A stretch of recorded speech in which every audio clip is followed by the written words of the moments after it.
It's central bank digital currency, and it basically allows people to hold digital money without needing to have a bank account. The Philippines has quite a large unbanked population, and I think that CBDC could be key in addressing that.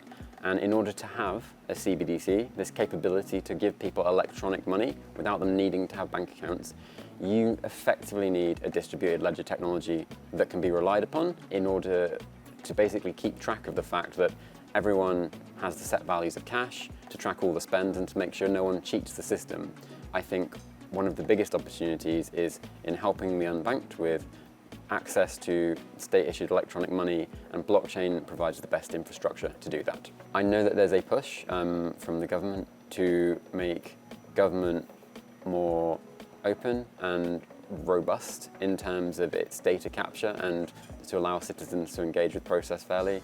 And I think that blockchain has a great audit use case whereby when things are recorded, when data is recorded, it's recorded on the blockchain. One of the core capabilities of the blockchain is you can't break that data, you can't corrupt that data, you can't secretly change it. It's immutable. I think it's basically going to be an essential use case for all governments going forward is that of identity. So the identity use case is that, say for instance, you have an ID card that proves you are a certain person of a certain age. Right now, it's actually quite a difficult process to validate if those documents are accurate or not. I don't know if you've ever applied for a job and been asked to, for instance, submit your university degree certificate as part of the job application. I have, and it's an extremely lengthy process where you give them the certificate and then they write to the university and the university validate it.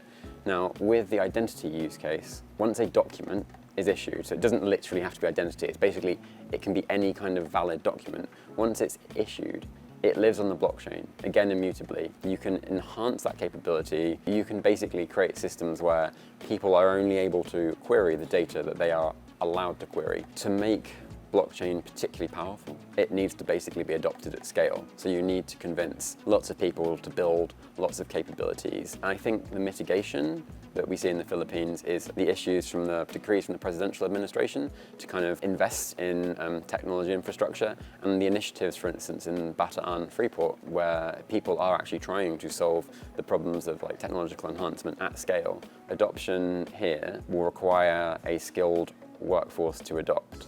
Yes, you can buy in consultancy initially, but that's not a long-term strategy for a program as large as this. So you would basically look to continue upskilling graduates and young people here to basically be the workforce that implement this program. Once that program is implemented, you then basically have the Philippines as kind of the go-to place for this skill set. There's been a realization that there are economic benefits to implementing blockchain technologies, and there is a young demographic.